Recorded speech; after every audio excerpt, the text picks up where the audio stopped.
আমরা যখন ফেসবুকের ভিডিও বানাই তখন আশেপাশে দেখবেন কোনো সাউন্ড এবং আপনার ভয়েস, আপনার কথা ক্লিয়ার আছে কিনা। হ্যাঁ, আপনার কথা ক্লিয়ার আছে কিনা এবং কি আপনি কি সম্বন্ধে কথাটা বলতে আছেন সেই কথাটা লাইন অনুযায়ী, সিরিয়াল অনুযায়ী আপনি কথা বলবেন।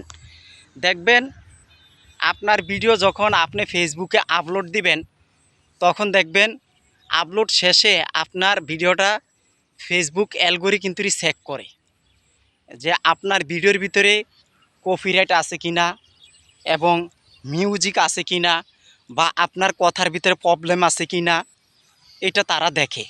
আপনার ভিডিওটা তারা চেক করে এরপরে আপনার ভিডিওটা দর্শকের সামনে নিয়ে যায়। যদি আপনার ভিডিওর ভিতরে বিন্দু পরিমাণ আপনার কথার ভিতরে ভুল আছে, আপনি কারোর নামে বিরুদ্ধে কথা বলছেন এবং কারোর কথা বলছেন, এগুলা বলা যাবে না। আপনি যদি কারোর বিরুদ্ধে কথা বলেন, কারোর ইঙ্গিতে কথা বলেন বা ফেসবুকের সম্বন্ধে কোনো খারাপ যদি কথা বলেন, তাহলে আপনার ভিডিওটা কপিরাইট আইসা পড়বে এবং কি ইস্যু দিয়ে থাকবে। সাথে সাথে আপনার ভিডিওর উপরে ক্যাপশনের উপরে একটা হলুদ টিকমার থাকবে।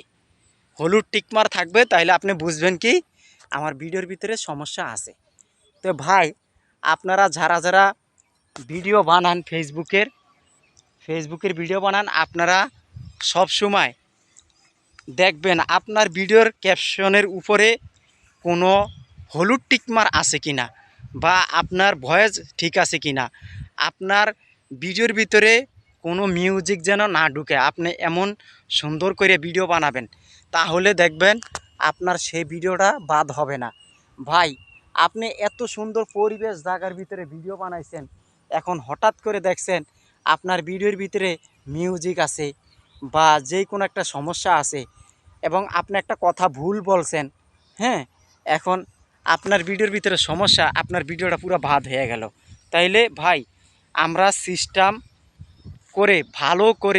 করে ভালো করে ভিডিও বানাবো। ভিডিও বানিয়ে তারপরে একবারের জায়গায় 10 বার ভিডিওটা চেক করে তারপরে ফেসবুকে আপলোড করব।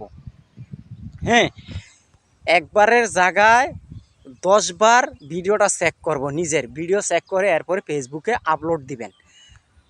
যেন ওইটার ভিতরে আপনার ফেসবুক যে ইস্যু না দিতে পারে বা ইস্যু যে না আসে বা আপনার ভয়েস যে ঠিক আছে, এরকম সব সময় আপনি নিজের ফেস দিয়ে ভিডিওটা বানাবেন, তাহলে দেখবেন আপনার ভিডিওগুলো ভালো থাকবে।